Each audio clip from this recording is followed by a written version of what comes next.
আমি না এবার খুব ভালো একটা মন মানসিকতা নিয়ে বাড়িতে এসেছিলাম। গ্রামের মানুষগুলোর প্রতি আমার অন্যরকম একটা শ্রদ্ধা ছিল, ভালোবাসা ছিল। সত্যি বলতে দিন যাচ্ছে আর সেগুলো কেমন যেন হারিয়ে যাচ্ছে। আমি যত মানুষগুলোকে কাছে থেকে দেখছি তত বেশি অবাক হয়ে যাচ্ছি। কারো মন মানসিকতা এত খারাপ হয় কিভাবে? ভাইরে ভাই, কারো ব্যবহার এত খারাপ হয় কিভাবে? এখন এমন একটা পরিস্থিতি তৈরি হচ্ছে যে তাদের ভালো লাগার পরিবর্তে উল্টো তাদের আমার অসহ্যকর মনে হচ্ছে। হঠাৎ করে গ্রামের মানুষগুলোর প্রতি আমার এরকম ধারণা বদলে গেল কেন, সেটা আমি একটু পরেই বলছি। আজকে দুপুরে হাঁস রান্না করছিলাম। হাঁসটা আমার ভাই রান্না করেছে, এটা আমাদের পালের হাঁস। আমার হাঁসের মাংস ভালোই পছন্দ ছিল। সারা বছর আমরা অনেক হাঁস কিনে খেতাম, কিন্তু হাঁস পালার পর থেকে এখন আর হাঁসের মাংস খেতে ইচ্ছে করে না।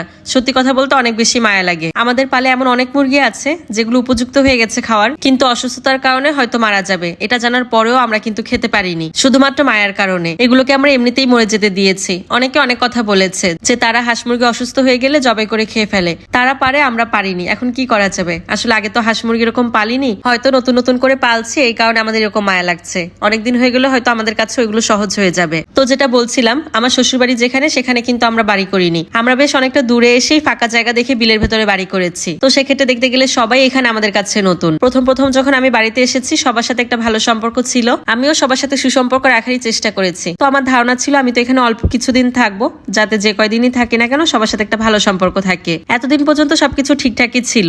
যেই আমি শখ করে হাঁস মুরগি ছাগল এগুলো পালা শুরু করলাম, এখন আস্তে আস্তে মানুষের আসল চেহারাটা দেখতে পাচ্ছি। না না, আমার সাথে কারো কোনো ঝগড়া ঝামেলা লাগেনি ঠিকই, কিন্তু আমার যে ক্ষতি তারা করছে তাতে সত্যি আমার কলিজায় গিয়ে লাগছে। তাদের ভালোবাসার পরিবর্তে উল্টো তাদের প্রতি আমার ঘৃণাই জন্মাচ্ছে। কি কারণ সেটা আপনাদের সাথে একটু শেয়ার করছি। আমাদের এখানে মোটামুটি সবাই হাঁস পালে। তো সবার হাঁস যখন ছেড়ে দেওয়া হয়, একটা দুইটা হাঁস যে কারো বাড়িতে চলে যায়। এমন না যে তাদের হাঁস আমাদের বাড়িতে আসে না। কই, আমরা তো কোনোদিন কোনো অবলা জীবের ক্ষতি করার কথা চিন্তাও করতে পারি না, অথচ তারা আমাদের সামনে আমাদের হাসি আছাড় মারে, বাড়ি দিয়ে পা খোড়া করে ফেলে। মানে ভাই, এসব কি? আজকে আমাদের একটা হাঁস একজন দিয়ে গেল, দেখলাম বেচারা দাঁড়াতে পারছে না, মাথায় সোজা করতে পারছে না। মানে বলতে গেলে সে মরেই যাবে। আমি ওটাকে জবাই করতে দিব না। ভাই নাছর বান্দা, বলছে ও মারা যাবে। তারপর ভাবিকে দেখে ও জবাই করে। তারপর যেটা দেখতে পেলাম, হাঁসের একটা পায়ে কেউ এত জোরে আঘাত করেছে যে একটা পা পুরো একদম অচল হয়ে গেছে, রক্ত জমাট বেঁধে একদম অবস্থা খারাপ। সত্যি ওটা দেখার পর আমার কি কষ্ট লেগেছে। গতকালকে আমাদের একটা ছাগলের বাচ্চা অন্য একজনের বাড়িতে চলে যায়। কিছুই না, তাদের কোনো ক্ষতি করেনি, শুধু নিচে থেকে দুর্বা ঘাসগুলো খাচ্ছিল।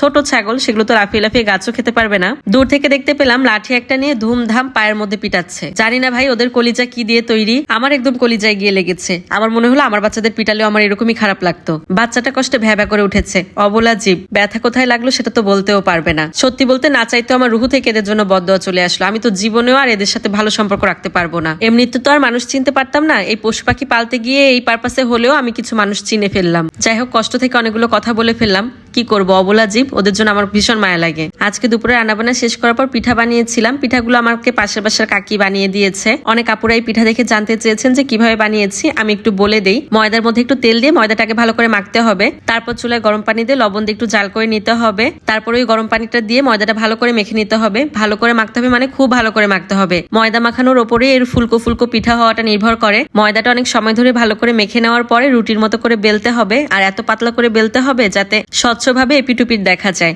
তারপরেই তো দেখতেই পেলেন কিভাবে শেপ করে কেটে নিয়েছে। আর ডোটা ভালো করে মাখানো প্লাস হচ্ছে পাতলা করে রুটি বানানোর কারণে এরকম চুলায় দিলেই সুন্দর করে ফুলে উঠবে পিঠা। আর তারপরে একটু চিনি শিরা করে এভাবে উপর দিয়ে দিতে হবে। আর এটা আমাদের অঞ্চলে পান পিঠা বলে। এটা একটা ট্রেডিশনাল পিঠা, কারণ আমাদের অঞ্চলে বিয়ে শাদী মানেই হচ্ছে এই পান পিঠাটা তৈরি করতে হবেই। আর কোনো পিঠা তৈরি হোক বা না হোক, আর খেতেও অনেক বেশি মজা হয়। আপনি অনেকগুলো খেয়ে ফেলতে পারবেন, বুঝতেই পারবেন না যে আপনি এত পিঠা খেয়ে ফেলেছেন। আজকের ভিডিওটা এখানেই শেষ করে দিচ্ছি। ভালো লাগলে অবশ্যই একটা শেয়ার করে দিবেন। সবাই ভালো থাকবেন। আল্লাহ হাফেজ।